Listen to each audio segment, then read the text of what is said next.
자, 6번입니다. 천천히 들어오세요. 6번. 동시이행 항변권에 관한 판례 내용으로 옳지 않은 것은 1번. 쌍방이 서로 채무를 지더라도 그 채무가 다른 법률상 원인에 의해 발생하는 경우 동시이행 항변권은 인정되지 않는 것이 원칙이다. 맞겠죠. 예를 들어 제가 야채 가게를 운영하는데 운영하고 상대방은 뭐죠? 학원을 운영하는데 우리 애 학원비를 뭐죠? 야채값하고 동시항변권 주장할 수는 없는 거죠. 다시 말하면 원칙적으로 동일한 계약, 그죠? 동일한 쌍무 계약에서 발생한 쌍방의 채무에 대해서 동시항변권이 인정이 됩니다. 2번. 매수인이 자신에게 선이행 의무 있는 중도금을 지급하지 않고 있던 중에 매도인이 소유권 이전 등기 서류를 제공하지 않은 상태에서 잔대금 지급기일이 도과한 경우, 자, 중도금은 원칙적으로 선이행 의무이기 때문에 동시항변권 행사할 수가 없어요. 다만 이행지체 중 상대방의 이행기가 도래한 경우에는 동시이행 항변권 행사할 수가 있기 때문에 매수인은 잔금 지급일 이후부터 중도금 미지급에 대한 이행지체 책임 부담하지 않는다는 지문도 맞는 지문이죠. 3번. 동시이행 항변권을 소멸시키려면 이행 또는 이행의 제공을 해야 되는데 한 번 한 것만으로 부족하고 계속되어야 한다는 것이 우리 판례 입장이므로 3번.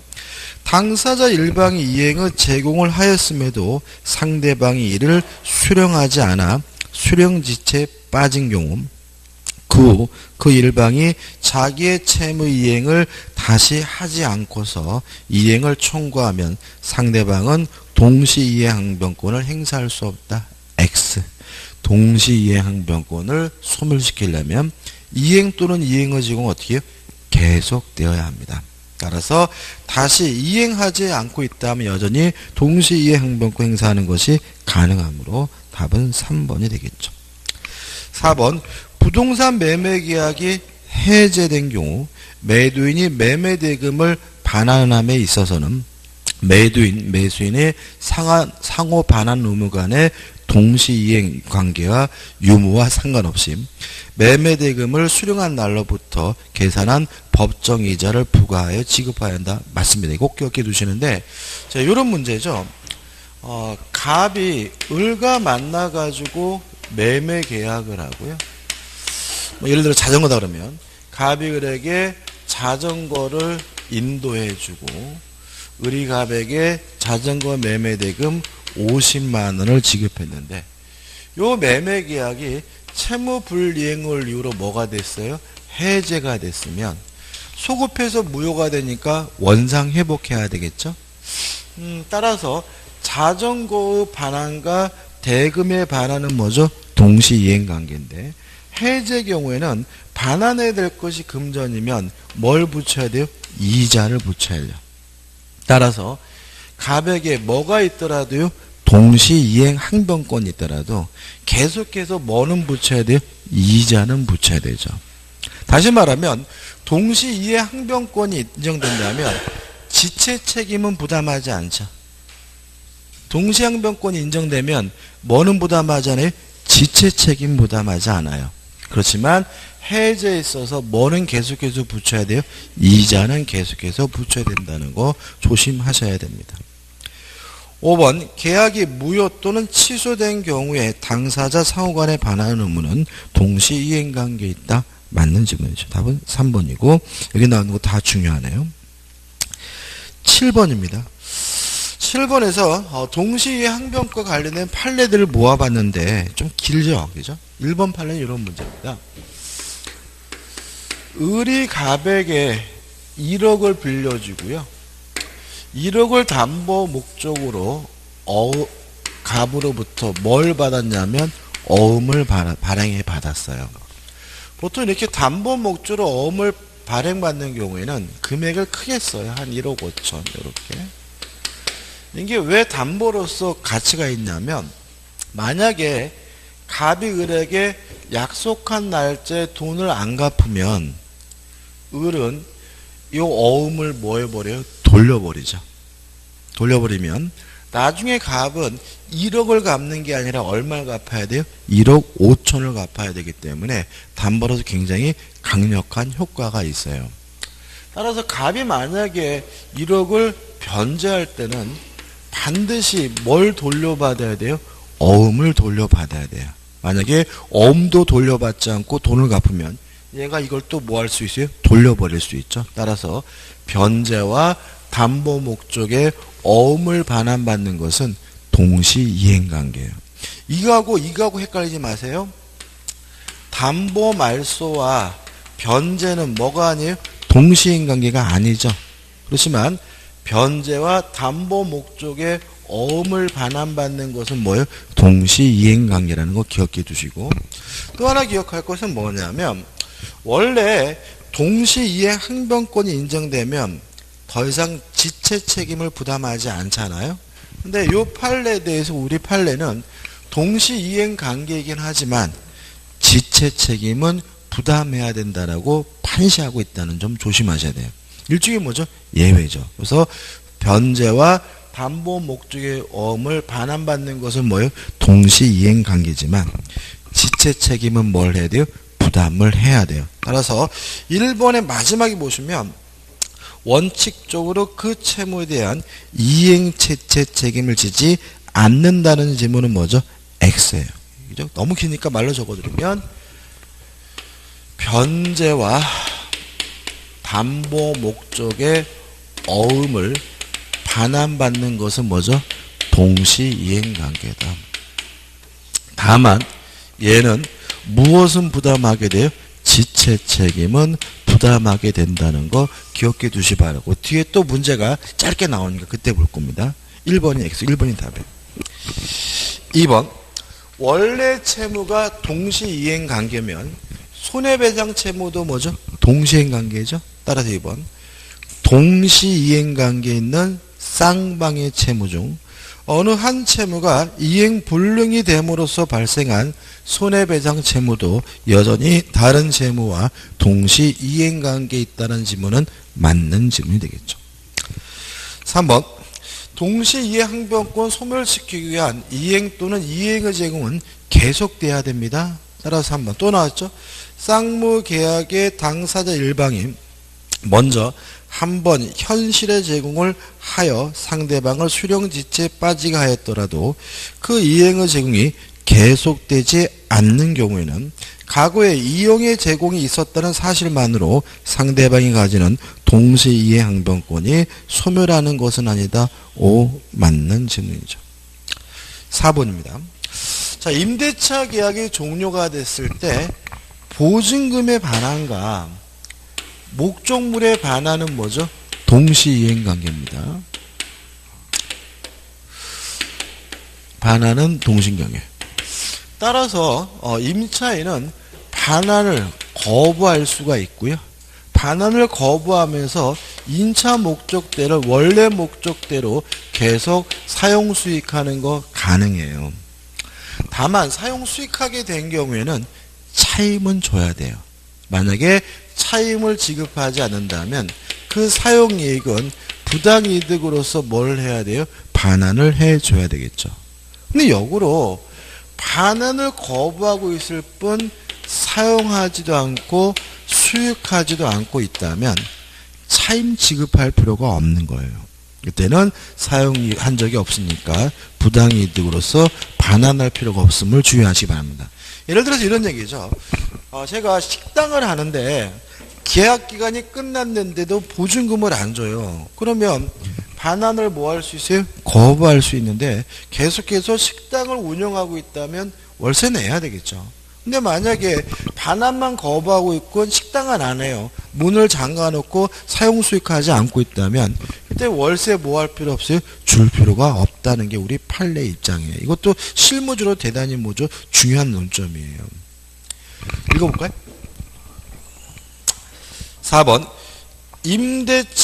임차인이 임대차 계약 종료 이후에도 동시이행 항변권을 행사하여 임차 건물을 계속 점유하기는 하였으나 이를 본래의 임대차 계약상 목적에 따라 사용 수익하지 아니하여 실질적인 이득을 얻지 못한 경우에는 그로 인하여 임대인에게 손해가 발생하였다 하더라도 임차인의 부당이득 반환 의무는 뭐 되잖아요? 성립되지 않습니다.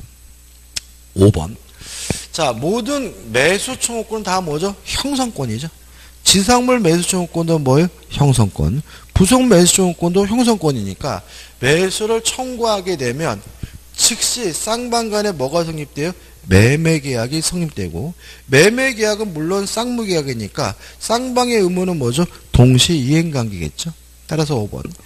토지 임차인이 지상 건물에 관한 매수 청구권 행사한 경우 임차인 임대인에게 매수 청구권이 행사된 건물에 대한 명도와 소유권 이전 등기를 맞춰주지 아니하였다면 임대인에게 그 매매 대금에 대한 지연 손해금을 청구할 수는 없어요.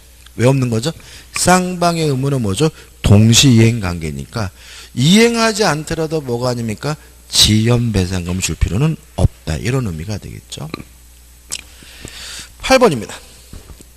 계약의 효력에 관한 다음 설명 중 옳지 않은 것은 1번 매매 계약이 취소가 돼서 원상 회복해야 될 의무는 뭐죠? 동시이행 관계. 2번 가압류 등기 등이 있는 부동산 매매 계약이에요. 매매 계약은 쌍무 계약이니까 매매 대금의 지급과 이전 등기는 동시행 관계고, 그죠? 등기할 때 완전한 등기를 해줘야죠. 따라서 가압류가 되어 있다면 그 등기를 뭘 해야 돼요? 말소를 해줘야 되니까 특별한 사정이 없는 한 매도인의 소유권 이전 등기 의무와 아울러 가압류 등기의 말소 의무는 매수인의 대금 지급 의무와 동시 이행 관계에 있다. 5. 맞는 질문이 되겠죠. 3번 변제와 영수증의 교부는 뭐죠?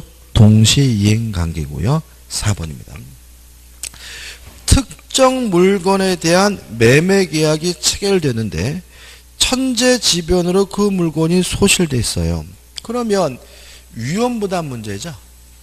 그러면 쌍방 모두 이행할 필요가 없는 경우죠. 채무자의 위험부담주의에 따라 매매대금의 채무자의 매수인은 대금 지급 채무를 면하지 못한다. X죠. 위험부담에서 채무자는 매수인이 아니라 누구예요? 매도인이고요. 쌍방 모두 이행할 필요가 없는 거니까 대금을 지급할 필요가 없죠. 답은 4번이 됩니다. 5번 쌍무계약의 당사자 중 일방은 상대방이 그 채무 이행을 제공할 때까지 자기 채무 이행을 거절할 수 있으나 상대방의 채무가 변제기에 있지 아니한데 그러하지 아니하다. 맞는 지문이고 이게 무슨 말이죠? 선이행 의무자는 동시이행 항변권을 뭐 할 수 없죠? 행사할 수가 없다라는 취지가 되는 거죠. 9번입니다. 매도인 갑과 매수인 을 사이에 토지 매매 계약에 대한 설명 중 옳은 것은 1번 을이 중도금을 지급하지 아니하였더라도 잔금 지급일에 동시이행 항변권을 행사할 수 있으면 을은 잔금 지급을 이전의 이행 지체 책임은 부담하지 않는다. X죠. 자, 이런 얘기죠. 매매 계약을 하고 먼저 중도금을 주기로 하고 마지막에 잔금과 이전 등기를 해주기로 한 경우 요 중도금은 선이행 의무이기 때문에 동시이행 항변권 행사할 수가 없지만 중도금을 주지 않고 은근과 끈기로 버텨서 잔금 지급 시기가 되면 원래부터 동시이행 관계였던 잔금뿐만 아니라 뭐까지요? 중도금까지도 동시이행 관계므로 이제부터는 뭐가 아니죠? 이행지체가 아니죠. 그 말은 요 사이에 지원배상금은 뭐 해야 돼요? 줘야 되는 거죠. 다시 말하면 중도금 지급일부터 잔금 지급일 사이에는 뭐죠? 지연배상금, 지체 책임을 줘야 되므로 잔금 지급을 이전에 이행지체 책임 부담하지 않는다는 지문은 뭐가 돼요? X가 되고 주의하셔야 되겠죠. 2번 우리 중도금을 지급한 후 잔금 지급일에 잔금을 지급하려고 하였으나 갑이 정당한 원인 없이 수령을 거절하여 지급하지 못한 경우 그 을이 자기 채무 이행 제공 없이 다시 소유권 이전 의무 이행을 청구하더라도 갑은 동시 이행항변권을 행사할 수 없다. X죠. 왜냐하면 이행 또는 이행의 제공은 뭐가 돼야 됩니까? 계속돼야 됩니다. 3번 토지의 병의 근저당권 설정 등기가 되어 있는 경우 을이 근저당권의 피담보 채무를 인수하여 그 채무액 상당을 잔금에서 공제하기로 약정하는 등의 특별한 사정이 없어요. 그러면 대출 끼고 산 게 아니잖아요. 그러면 이전 등기해 줄 때 이 근저당권도 뭘 해야 돼요? 말소를 해줘야 되니까 을의 잔금 지급 의무와 갑의 위 근저당권 말소 및 소유권 이전 등기 의무는 동시 이행관계에 있다는 지문은 맞는 지문이고 답은 뭐죠? 3번이 되겠죠. 4번 을이 잔금 지급을 담보하기 위한 약속어음을 발행하여 갑에게 교부한 경우 갑이 워음의 반환을 제공하지 아니한 채 행한 이행의 최고는 부적합하므로 원인행의 이행을 거절한 을은 지체 책임을 지지 않는다는 지문도 뭐죠? X다. 아까 말씀드린 것처럼 뭐이긴 해요?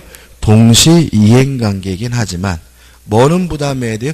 지체 책임은 부담해야 된다는 것이 우리 판례의 입장입니다. 꼭 기억해 주시고 5번 갑인 을을 상대로 잔금과 그에 대한 지연손해금을 청구하는 경우에 을이 명시적으로 동시이행항변을 하지 않았다면 을의 잔금 지급 의무와 갑의 소유권 이전 등 관련 서류 교부 의무가 동시이행관계에 있더라도 을은 지체 책임 면할 수 없다. X입니다. 물론 소송에서 문제가 되면 동시이행항변권을 주장을 해야 돼요.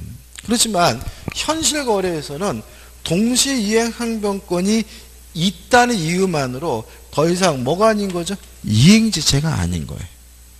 동시이행항변권 굳이 뭐 할 필요 없어요? 주장할 필요는 없다는 것이 우리 판례 입장이므로 주장을 해야 된다는 취지에서 5번 지문은 뭐가 돼요? X가 되는 거죠. 3번이죠.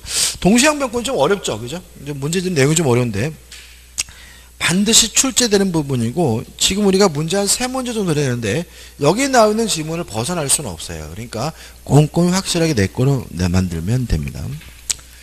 10번 위험부담이죠. 위험부담도 시험 문제 잘 내죠. 무조건 나온다고 봐야 되겠죠. 그리고 또 간단하니까 정리해보면 마지막이죠. 그죠? 위험부담은 언제 문제가 되는 거죠? 후발적 불능인 경우에 문제가 되고 후발적 불능 중에서도 채무자, 매도인에게 아무런 고의도 없고 과실도 없을 때 누가 책임을 지느냐 문제가 위험부담이다. 만약에 후발적 불능인데 채무자에게 고의 과실이 있으면 그것은 위험부담 문제가 아니라 뭐로 가죠? 채무불이행, 이행, 불능 문제로 가는 거죠. 일단 원칙은 누가 위험을 부담합니까? 채무자가 부담하죠. 채무자가 부담한다는 말은 무슨 뜻이죠? 쌍방 모두 이행할 필요가 없다는 뜻이죠. 따라 쌍방 모두 이행할 필요가 없으니까 이행한 것이 있다면 물론 부당이득으로서 뭐 받을 수 있죠? 반환받을 수가 있고요. 다만 예외적으로 위험을 채권자, 매수인이 부담하는 경우도 있는데 채권자가 그 위험을 부담한다는 말은 채권자의 매수인은 후발적 불능인데도 불구하고 대금을 뭘 해야 돼요? 지급해야 된다는 의미고 언제 채권자가 그 위험을 부담하느냐? 후발적 불능에 대해서 채권자에게 고의나 과실이 있거나 또는 후발 채권자가 수령지체 중에 후발적 불능이 된 경우에는 누가 위험을 부담하죠? 채권자가 그 위험을 부담하게 됩니다. 1번 임대차 목적물의 일부가 임대인의 책임 없는 사유로 인하여 멸실된 때에는 그 멸실된 부분의 비율에 따라 차임이 당연히 감축된다. X에 당연히 감축되는 것이 아니라요. 임차인이 감액 청구를 할 수 있고 감액 청구가 있어야 비로소 뭐가 돼요? 감축이 됩니다. 이해되시죠? 2번. 쌍무 계약에 있어서 양당사자의 귀책 사유로 이행불능이 된 경우에도 위험부담의 문제가 발생한다. X죠. 양당사자에게 귀책 사유가 있다는 말은 누구에게 귀책 사유가 있다는 거죠? 채무자에게. 채무자에게 귀책 사유가 있으면 위험부담 문제가 아니라 뭐로 가요? 채무불이행, 이행불능 문제로 가니까 2번도 뭐가 돼요? X가 되고, 위험부담 문제가 되려면 반드시 누구에게는 고의과실이 없어야 돼요? 채무자에게는 반드시 고의과실이 없어야 돼요. 3번. 채권자의 수령지체 중에 당사자의 쌍방의 책임 없는 사유 이행할 수 없게 된 때는, 그러면 수령지체 중이죠. 그럼 누가 위험부담해야 돼요? 채권자. 따라서 채무자는 상대방 이행을 청구할 수 없다가 아니라 어떻게 해요? 있다가 돼야 되겠죠. 4번. 위험부담은 쌍무계약에 있어서 한 채무가 원시적 후발적으로 불능하게 된 경우를 규율하기 위한 제도다. X입니다. 위험부담은 무슨 불능만요? 후발적 불능만을 말하죠. 5번입니다. 자, 여기서 한 가지만 더 설명드리면 왜 수령지체 중에 후발적 불능이 되면 위험을 채권자가 부담하느냐 요건데, 이유는 뭐냐면 매매 계약을 하고요 인도하기 전이라면 채무자인 매도인이 그 위험을 부담하고요, 인도 후에는 이때는 채권자인 매수인이 그 위험을 부담해야 됩니다.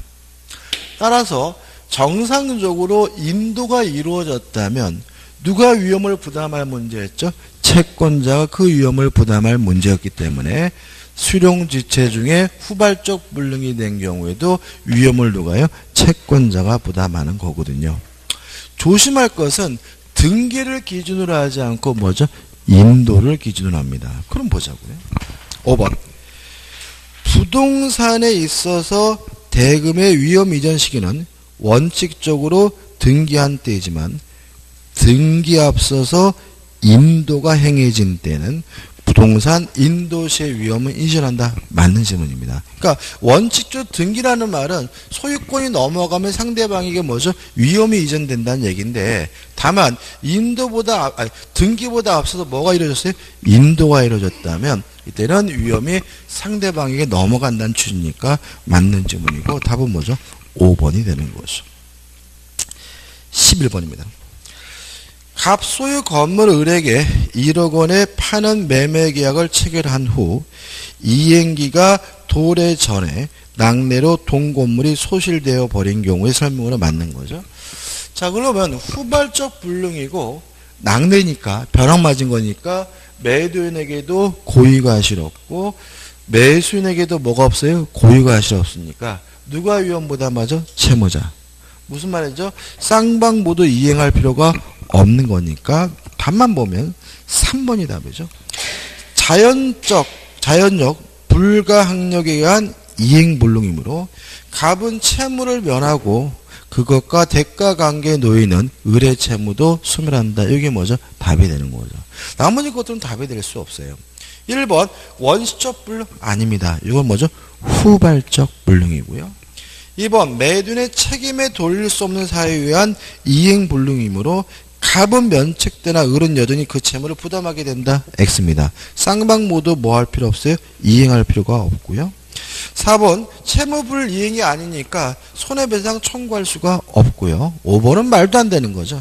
갑은 을에게 비슷한 다른 건물을 사주고 원래 대금 1억 원을 청구할 수 있다는 질문은 무조건 X가 되겠죠. 답은 3번입니다. 12번입니다. 제3자를 위한 계약도 시험 문제 반드시 내요. 그러니까 문제는 두 가지 형태입니다. 13번처럼 이론적으로 문제 내는 경우도 있고요. 아니면 12번처럼 이론적으로 문제를 내는 경우도 있고 아니면 13번처럼 사례 문제를 낼 수도 있고요. 사례 문제를 내는 것이 더 일반적이긴 한데 12번부터 보죠. 제3자를 위한 계약에 대한 다음 설명 중 옳지 않은 것은 1번 계약 당사자 일방이 제3자에 대한 채무와 동일한 내용의 채무를 병전조로 인수해 직접 제3자에게 이행하기로 한 약정은 제3자를 위한 이야기다. 맞아요. 이게 뭐죠? 이런 거죠. C가 A에게 1억을 빌려줘서 1억을 받을 채권이 있는데 A가 갚을 돈이 없어서 자신이 소유하고 있는 건물에 대해서 B와 매매 계약을 하면서 요 매매 대금을 B가 C에게 직접 지급하기로 하면 이게 뭐죠? 제3자를 위한 계약이죠. 그러면 C의 입장에서는 A가 부담해야 될 채무를 인수한 거죠. 그죠? 채무 인수죠. 근데 죄송합니다. C가 아니라 B죠. 그죠? 이제 B의 입장에서는 A가 C에게 줘야 될 1억을 뭐죠? 인수하니까 B가 뭐 한 거죠? 채무를 인수한 거거든요. 근데 특이한 점은 만약에 B가 C에게 1억 원을 안 주면 C는 여전히 A에게 1억 달라고 요구할 수 있겠죠. 그러면 결국은 채무를 인수했더라도 A의 채무가 면제되는 것은 아니기 때문에 이걸 우리가 뭐라 그러냐면 병전적 채무 인수라고 하거든요. 그래서 우리가 그동안 한 제3자를 위한 계약의 사례는 결국 뭐예요? 병전적 채무 인수고요. 병전적 채무 인수가 대표적인 뭐죠? 제3자를 위한 계약이기 때문에 1번은 뭐죠? 맞는 지문이고 주의하셔야 되겠죠. 2번 부동산을 매매하면서 중도금 및 잔금은 매수인이 매도인의 채권자에게 직접 지급하기로 약정을 했다면 이 사례고 이게 뭐죠? 제3자를 위한 계약이죠. 이는 제3자를 위한 계약에 해당할 수도 있고 동시에 매수인이 매도인의 그 제3자에 대한 채무를 인수하는 병정적 채무인세에 해당할 수 있다는 질문도 맞는 질문이 되는 거죠. 3번 제3자를 위한 계약에서 제3자의 수익의 의사표시는 계약의 성립 요건이므로 X입니다. 수익의 의사표시를 하게 되면 C는 직접 B에게 이행해 줄 것을 뭐 할 수 있어요? 청구할 수 있죠. 청구권의 발생 요건인 것이지 요 매매 계약의 뭐는 아니에요? 성립 요건은 아닌 거죠.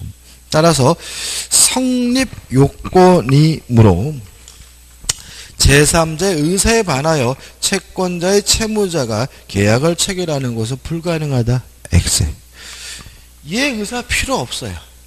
왜냐하면 만약에 A와 B 간의 계약의 내용이 마음에 안 들면 C는 뭘 안 하면 돼요? 수익의 의사표시를 안 하면 돼요. 무슨 말씀입니까? 다시 말하면 C는 수익의 의사표시를 할 수도 있고 어떻게요? 안 할 수도 있고 지 마음이니까 제3자를 위한 계약을 체결할 때 C의 의사는 뭐 할 필요 없는 거죠? 고려할 필요가 없는 거죠. 이해되시죠? 그죠? 따라서 3번이 뭐가 돼요? X가 되고 3번이 뭐가 돼요? 답이 되는 거죠. 4번 제3자가 수익의 의사표시를 할 수 있는 주인은 일종의 형성권이므로 맞죠? 다시 말하면 수익의 의사표시를 하고자 할 때 B로부터 동의나 승낙을 받을 필요 없이 일방적으로 하는 것이니까 형성권이고 재산권이기 때문에 채권자 대위권의 객체가 될 수 있다. 맞는 질문이고요. 5번 제3자가 수익의 의사표시를 한 후에 계약의 당사자인 채권자의 채무자가 제3자의 권리를 임의로 변경, 소멸시키는 행위를 한 경우에 이러한 행위는 원칙적으로 제3자에 대하여 효력이 없다. 맞죠? 왜냐하면 수익의 의사표시를 한 후에는 이제는 임의적으로 계약의 내용을 변경시키거나 임의적으로 소멸시킬 수가 없죠. 13번입니다. A가 자기의 점포를 B에게 양도하고 B가 그 대금을 C에게 지급하기로 하는 계약이 A, B 간에 체결되었다. 다음 설명 중 타당한 것은 1번. A, B 간에 체결된 계약이 B의 착오에 기인한 것이고 취소 요건이 충족된 경우 B는 A에 대하여 취소하지 않고도 C에게 대금 지급을 거절할 수 있다. X죠. 취소해야 되겠죠. 물론 만약에 B가 취소한다면 C는 보호의 대상으로서 제3자가 아니기 때문에 선이라 하더라도 대금을 지급할 필요가 없죠. 2번 C가 설립 중인 법인인 경우에는 계약은 유효하게 성립하지 아니한다. X입니다. 요 C는요. 현존할 필요가 없어요. 예를 들어서 자연인이면 출생하기 전이어도 상관이 없고요. 법인이면 설립 전이어도 상관이 없기 때문에 설립 중인 법인이라도 상관이 없으므로 2번은 뭐죠? X가 되는 거죠. 3번 C가 수익의 의사표시를 한 후에 B의 채무 불이행이 있으면 C는 손해배상을 청구할 수 있다. O 맞죠? C는 수익의 의사표시를 한 후에 이행을 청구할 수도 있고요. 또 손해가 발생했다면 B에게 직접 손해배상을 청구하는 것도 어떻게 해요? 가능하기 때문에 옳은 것은 뭐죠? 3번이 되는 거죠. 4번 C가 대금의 지급을 받는다는 의사표시를 한 후에도 A, B는 계약의 내용을 변경하거나 소멸시킬 수 있다. X죠. 임의적으로 변경, 소멸시킬 수가 없습니다. 5번 C는 A, B 간의 계약이 자기에게 불리하면 그 계약을 해지할 수 있다. X.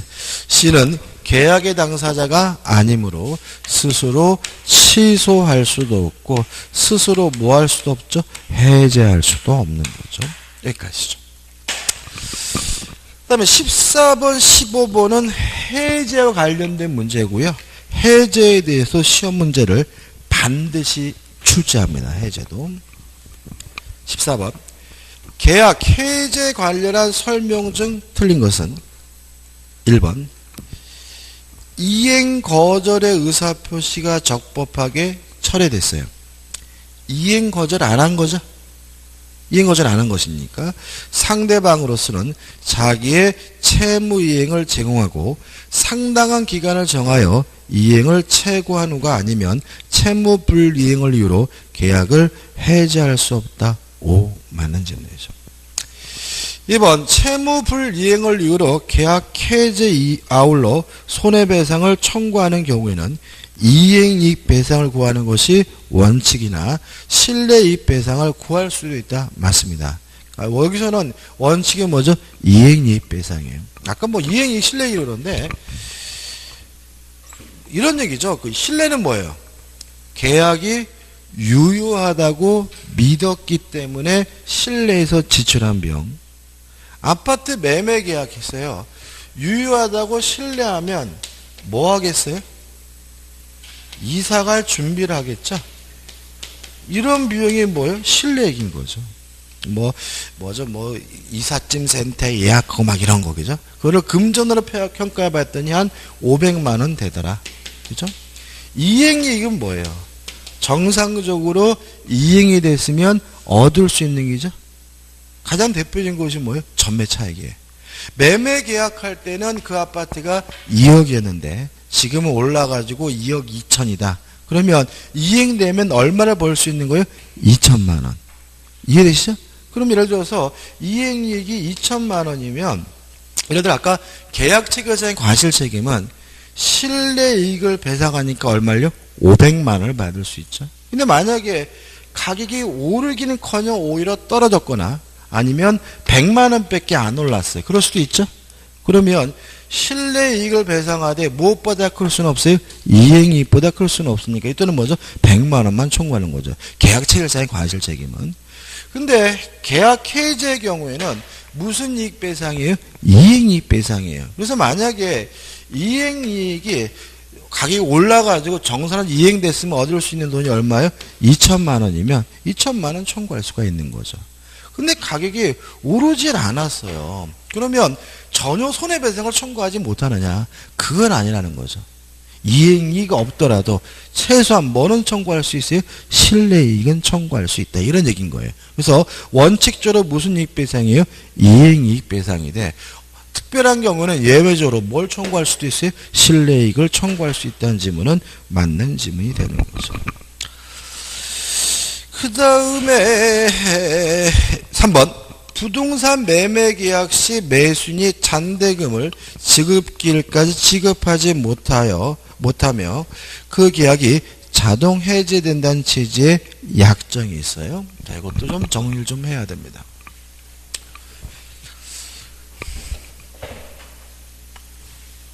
해제는 단독행위이기 때문에 원칙적으로 조건을 붙일 수는 없어요.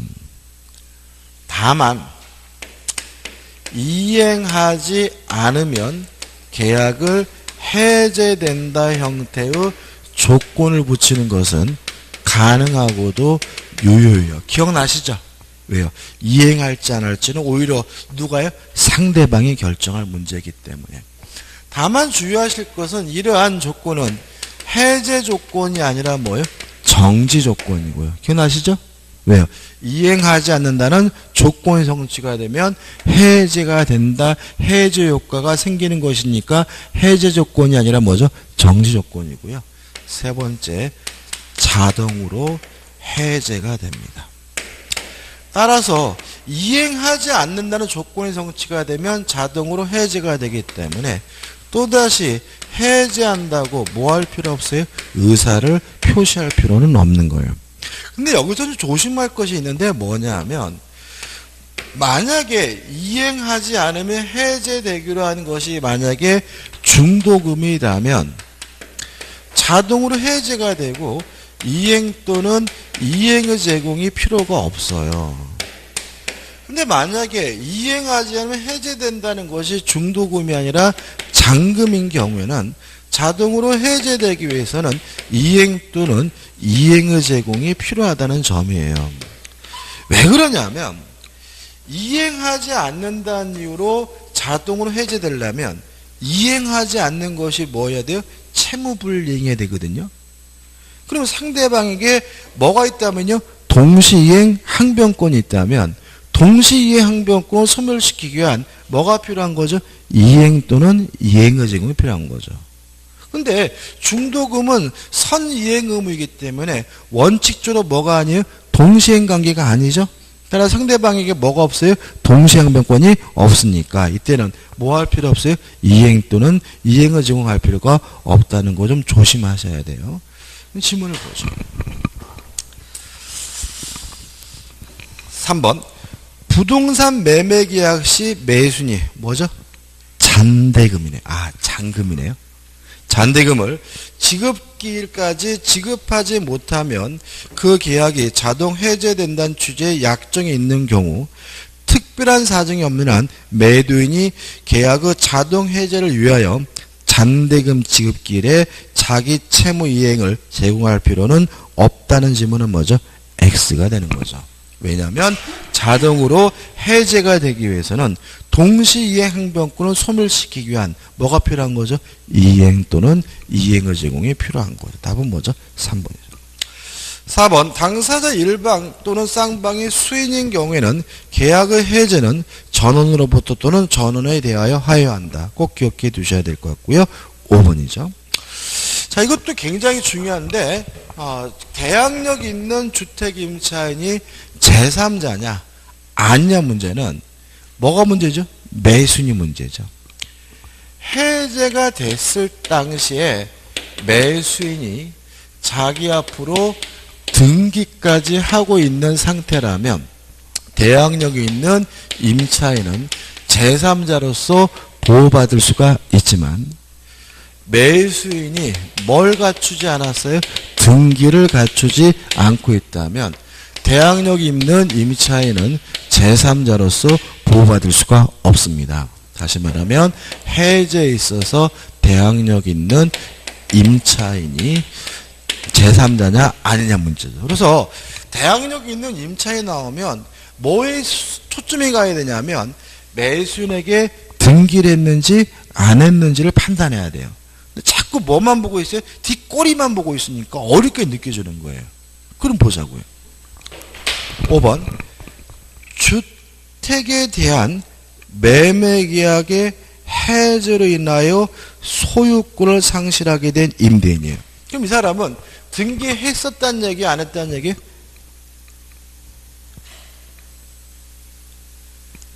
했다는 얘기잖아요. 그죠? 소유권을 취득했잖아요. 했다가 해제로 뭐예요? 상실했다는 얘기니까 요 매수인이 뭐 했다는 얘기예요? 등기했다는 얘기예요. 따라서 임대인으로부터 그 해제 계약이 해제되기 전에 주택을 임차받아 주택 임대차 보호법상 대항 요건을 갖춘 임차인에 대하여 계약 해지로 인한 소유권을 회복한 제3자가 보증금 반환 채무를 부담한다는 지문은 맞는 지문이죠. 왜냐하면 이 사람은 제3자로서 뭘 받아요? 보호를 받으니까 매도인에게 뭐 할 수 있어요? 대항할 수 있고 보증금 반환도 누구한테 청구할 수 있어요? 매도인에게 여전히 청구할 수 있다는 취지인 거죠. 또 표정이 멍한 분이 계신데 이거는 한번 그려보셔야 돼 제발. 그려보셔가지고 무슨 뜻인지에 대해 정확하게 뭐죠? 이해를 좀 하셨으면 좋겠어요. 다시 말씀드리지만 중요한 겁니다. 갑이 을과 만나가지고 매매 계약을 했고 을이 병에게 뭘 냈어요? 임대차 계약을 했고 병이 임차인으로서 뭘 갖췄어요? 대항 요건을 갖췄다 이런 얘기고 그리고 나서 갑이 을과의 매매 계약을 뭐 했다고요? 해제했다 이런 얘기잖아요. 얘가 제3자로서 보호되려면 을이 임대인이 뭐까지 했어야 돼요? 등기를 했어야 된다는 얘기죠. 그렇죠? 꼭 이해하셔야 됩니다. 이거 중요합니다. 16번입니다. 15번입니다. 계약의 해제에 관한 설명으로 틀린 것은 1번 계약 해제 의사표시는 묵시적으로도 가능하다. 모든 의사표시는 뭐예요? 묵시적으로 할 수 있죠. 1번은 뭐죠? 맞는 점입니다. 2번 해제 의사표시가 상대방에게 도달하면 의사표시니까 더 이상 철회하지 못하고요. 3번 토지 임대차는 최단 기간을 보장하지 않죠. 따라서 그 기간에 약정이 없는 경우 임차인이든 임대인이든 언제든지 계약 해지를 통고할 수가 있고요. 4번 당사자 일방의 수인 여러 명인 경우 그중 1인에 대한 해지권이 소멸한 때는 다른 당사자에 대해서 소멸한다. 해제와 해제 공통점이 꼭 기억해 두셔야 되고 5번입니다. 자, 우리가 돈을 이자를 붙여서 돌려주는 것은 채무 불이행으로 인한 해제예요. 합의 해제는 채무 불이행이 아니죠. 따라서 굳이 뭘 붙일 필요가 없어요? 이자를 붙일 필요가 없기 때문에 특별한 약정이 없는 한 합의 해지 또는 합의 해지로 인하여 반환을 금전에는 그 받은 날로부터 이자를 가해야 한다는 지문은 뭐죠? X가 된다는 거 꼭 기억해 두시기 바랍니다. 16번입니다. 매매에 관한 다음 설명 중 틀린 것은 1번 특정한 재산권의 이전과 대금의 지급은 매매계약의 실행 내지 이행에 지나지 않으며 그 성립 요건은 아니다. 맞죠? 왜냐하면 매매계약은 낙성계약입니다. 따라서 실제로 재산권을 이전해야 성립하는 것이 아니고요. 대금을 지급해야 성립하는 것은 아닙니다. 이전하기로 약정만 하고 대금을 지급하기로 약정만 하면 계약이 뭐죠? 성립됩니다. 2번 매매계약의 비용은 우리 민법이 쌍방이 반씩 부담한다 규정을 두고 있어요. 또 채무의 이행 시기는 쌍방이 동일한 기한이 있는 것으로 추정한다고 규정을 두고 있고요. 그 다음에 이행 장소는 원칙적으로 매도인의 주소지 인도와 동시에 대금을 지급하는 경우에는 인도 장소죠. 여기 나온 것은 다 민법에 규정이 있어요. 굳이 합의할 필요가 없는 거죠. 합의가 없으면 매매의 성립에 영향이 있다. X인 거죠. 합의가 없다면 뭐에 따라서 결정하면 돼요? 민법의 규정에 따라서 결정하면 되므로 답은 뭐죠? 2번이 되는 거죠. 3번 타인 소유물의 매매계약 물론 뭐죠? 유효하고요. 4번 매매계약은 대표적인 낙성계약이고 불료식계약이고 쌍모계약이고 유상계약이고요. 5번 재산권의 대가로서 반드시 뭘 줘야 돼요? 매매 대금을 줘야 돼요. 만약에 매매 대금이 아닌 기타 재산권을 주기로 하면 그것은 매매가 아니라 뭐죠? 교환이기 때문에 5번도 맞는 질문이죠. 17번입니다. 매매 예약에 관한 설명 중 옳지 않은 것은 예약에 대해서는 시험 문제를 잘 내는 편은 아니에요. 그래도 나올 수 있으니까 이 정도는 좀 보셨으면 좋겠는데 1번 매매 예약은 일방 예약이고요. 일방 예약은 예약 완결권이 한쪽 당사자에게만 있는 경우를 말하잖아요. 그죠? 근데 이 예약 완결권이 뭐예요? 형성권이에요. 그죠? 따라서 예약 완결권을 행사하는 순간 매매 계약은 뭐가 돼요? 체결이 돼버려요. 따라서 1번 매매 일방 예약은 당사자 일방이 매매를 완결할 의사를 표시한 때 매매 효력이 생기는 것이므로 맞죠? 적어도 예약이 성립하려면 그 예약에 터잡아 맺어질 본계약의 요소가 되는 매매 목적물, 이전 방법, 매매 가액, 지급 방법 등의 내용이 확정되어 있거나 확정할 수 있어야 한다는 질문은 맞는 질문이 되는 거죠. 2번 부동산에 관한 매매 계약이 체결됐어요. 자, 예약 완결권은 채권이 아니라 뭐죠? 형성권입니다. 형성권은 뭐에 걸리지 않냐면 소멸시효에 안 걸려요. 그 대신 뭐에 걸리냐면 제척기간에 걸리고요.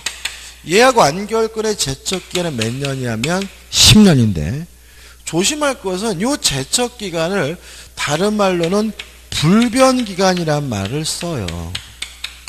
이게 무슨 말이냐면 소멸시효와 달리 기간이 늘어나질 않아요. 제척기간은. 정해진 기간이 있으면 하늘에 두 쪽 나도 그 기간이 지나면 더 이상 권리를 행사할 수가 없는 거예요. 그럼 생각해 보자고요. 매수인의 등기 청구권은 채권의 청구권이죠. 따라서 소멸시효 걸리는데 점유를 계속하고 있으면 소멸시효 걸리지 않죠. 기간이 뭐죠? 그 기간만큼 늘어나요. 제척기간은 안 늘어나요. 뭐하고 있더라도요? 점유하고 있더라도. 따라서 2번 부동산에 관한 매매 계약이 체결된 경우 예약 권리자가 목적 부동산을 인도받은 경우에도 다른 말로 하면 점유하고 있는 경우에도 매매 예약 완결권은 제척기간의 경과로 소멸한다. 맞는 질문이고 이렇게 되는 이유는 소멸시효와 뭐죠? 차이점이니까 좀 주의하시기 바랍니다. 4번 매매 예약 완결권의 행사 기간을 정하지 아니한 때는 예약 의무자는 예약 완결권자에게 상당한 기간을 정하여 행사 여부의 확답을 최고할 수 있고 확답을 받지 못하면 예약 효력은 상실한다. 맞는 질문이고 당연한 거지만 그래도 꼭 기억해 두세요. 잘 내고요. 4번 복수 채권자의 채권을 담보하기 위하여 그 복수 채권자 전원을 공동 매수인을 하여 채무자 소유 부동산에 관한 매매 계약을 체결하고 이에 따른 가등기를 격려했어요. 이건 뭐죠? 가등기 담보겠죠? 뭐 아니면 뭐 매도 담보일 수도 있습니다. 매도 담보일게요. 매도 담보인데 그럼 한번 생각해 보자고요. 매도 담보나 가등기 담보나 양도 담보가 뭔 소리인지 모르겠으면 뭐로 바꿔서 이해하자고요? 저당권. 그죠? 그럼 생각해 보세요. 지금 A에 대해서 값도 5천만 원을 빌려주고요. 을도 B에게 3천만 원을 빌려주고 병도 A에게 뭐죠? 2천만 원을 빌려줬어요. 채권자가 뭐죠? 여러 명이죠. 근데 꼴랑 요 놈은 건물 한 채가 있어서 요 A 건물에다가 가물병 세 사람에 대해서 뭘 설정했어요? 저당권을 설정했어요. 그 얘기예요. 여기 가능하고도 뭐예요? 유효합니다. 근데 만약에 돈을 받기 위해서 경매하고자 해요. 얘만 하면 안 되죠. 누구도 참여해야 돼요? 을과 병도 참여해야죠. 그래야 경매가 됐을 때 을과 병도 뭐 받을 수 있어요? 돈을 받을 수가 있겠죠. 그렇지 않습니까? 얘네를 모르고 혼자 하면 안 되잖아요. 따라서 계속 보시면 그 복수 채권자 중 1위는 단독으로 매매 예약 완결권을 소송상 행사할 수 있다는 지문은 X. 전원이 해야죠. 전원이. 뭐 경매하는 것도 뭐죠? 전원이 해야 되겠죠. 그죠? 따라서 답은 뭐죠? 4번이 됩니다.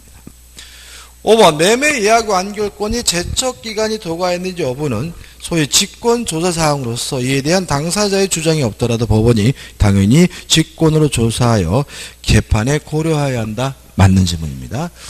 조심할 점인데 소멸시효가 완성됐는지는 주장해야 법원이 판단하지. 소멸시효는. 그렇지만 제척 기간은 주장하지 않아도 법원이 직권으로 지났는지 안 지났는지를 판단해 준다는 거 유의하시기 바랍니다. 18번입니다. 계약금에 대해서도 시험 문제를 반드시 냅니다. 예약 완결권은 매매 예약은 가끔 내고 계약금은 반드시 내는데 18번이 좀 까다로운 문제이긴 하지만 좀 정확하게 기억했으면 좋겠어요. 판례 드립니다. 1번 매도인이 매매계약의 이행에 착수한 바가 없더라도 중도금을 지급한 매수인이죠. 이미 중도금이 뭐가 됐어요? 지급됐어요. 더 이상 해약금을 이유로 계약을 해지할 수는 없으니까 계약금을 포기하고 매매계약을 해지할 수 없다. 맞는 질문이죠. 가장 대표적인 질문이고 2번 매수인이 지급한 계약금이 해약금과 손해배상의 예정으로 성질을 겸하고 있는데 자 이게 무슨 말이죠? 위약금에 관한 특약을 했다는 거죠. 위약금을 한다는 특약을 했기 때문에 이 계약금은 해약금이기도 하고 뭐예요? 손해배상 예정이기도 한 거죠. 손해배상의 예정행위로서 부당이 과다한 경우 이런 건 어떨까요? 이게 이런 얘기예요. 들으시면 이해될 거예요. 갑이 소유하고 있는 A 토지에 대해서 을이 예를 들어서 3억의 매매 계약을 했어요. 그러면 보통 10% 주죠. 3천만 원 줘야 되는데 을이 갑에게 9천만 원을 계약금으로 줬어요. 30%죠. 그리고 나서 을이 마음이 바뀌었어요. 그리고 계약금을 포기하고 계약을 해지하려고 해요. 9천만 원 다 포기해야 되느냐? 아니면 3천만 원만 포기하고 6천만 원은 돌려달라고 할 수가 있느냐? 요 문제예요. 우리 판례는 다 포기하는 게 아니라 3천만 원만 포기하면 된다는 입장입니다. 따라서 나머지 6천만 원에 대해서는 돌려달라고 뭐 할 수 있어요? 청구할 수 있다는 판례. 이해되시죠? 실무적으로 알아두시면 좋아요. 보시면 다시 한번 해볼까요? 매수인이 지급한 계약금이 해약금과 손해배상 예정의 성질을 겸하고 있는데 손해배상 예정 부당이 과다한 경우 매수인은 계약금 중 과다한 손해배상 예정으로 감액되어야 할 부분을 제외한 나머지 금액을 포기하고 6천만 원을 제외한 뭐죠? 3천만 원만 포기하고 계약을 해지하면서 그 과다한 부분의 반환을 청구할 수 있다는 지문은 뭐죠? 맞는 지문이고 기억해 두셔야 돼요. 지문은 없지만 한 가지 생각해 볼 게 있어요. 자, 3억의 매매 계약을 하면서 계약금을 3천만 원을 주기로 했어요. 3천만 원을. 근데 실제로 을이 갑에게 지급한 것은 3천만 원이 아니라 예를 들어서 1,000만 원만 지급한 상태예요. 이랬을 때 을이 계약금을 포기했다는 이유로 계약을 해지하려면 1,000만 원만 포기하면 안 돼요. 2천만 원 추가로 주고 포기해야 돼요. 이해되시죠? 그 다음에 갑이 만약에 계약금의 100을 상환하고 계약을 해지하려면 이때는 1,000만 원의 100인 2천만 원만 돌려주면 안 되고요. 이때는 4천만 원을 줘야지만 계약금을 이유로 계약을 해지할 수가 있어요. 이해되시죠? 왜 4천만 원이죠? 그러니까 우리가 계약금을 포기하고 해지한다는 말은 계약 금액만큼 뭘 봐야 돼요? 손해를 본다는 얘기죠. 계약금 계약이 얼마예요? 3천만 원이면 갑이 얼마를 손해봐야 돼요? 3천만 원. 그러니까 얼마 줘야 돼요? 4천만 원이죠. 1,000만 원 받은 돈과 원래 한 4천. 그래서 4천만 원을 줘야지만 계약을 뭐 할 수 있어요? 해지할 수 있다는 거 주의하시기 바래. 이해되시죠? 이것도 출제 가능성이 있어요. 3번. 계약금은 위약금으로 하기로 하는 특약이 없는 이상 손해배상의 예정액의 성질을 갖는 것은 아니다. 맞는 질문이고요. 4번. 임차인이 보증금 후 전액을 지정된 기일까지 납부하지 않을 때에는 임대인은 계약을 해지하고 계약금조로 불입한 보증금을 반환하지 않는다는 약정이 있어요. 자, 물론 약정은 유효한데 문제는 임차인이 계약을 위반했을 때만 위약금 특약이 있죠. 임대인이 계약을 위반했을 때는 위약금 특약이 없어요. 그러면 이 계약금은 임대인에 대해서는 위약금의 기능이 없는 거예요. 임대인에 대해서는 뭐가요? 손해배상 예정으로서 기능이 없는 거기 때문에 임대인의 채무불이행이 있는 경우 임차인은 그로 인한 손해를 구체적으로 입증하여 배상받을 수 있을 뿐이다라는 질문은 맞는 질문입니다. 왜냐하면 임차인에 대해서만 뭐가 있습니까? 위약금에 관한 특약이 있기 때문에 그래요. 5번. 계약금을 받은 매도인이 그 배액을 상환하고 계약을 해지하려면 계약 해지 의사표시 외에 계약금의 배액을 이행 제공하여고 상대방이 수령하지 않으면 공탁하여야 한다. X. 공탁까지 할 필요는 없다는 게 우리 판례 입장이다. 여기까지고 점심 먹고 우리 2시에 다시 시작하도록 하죠.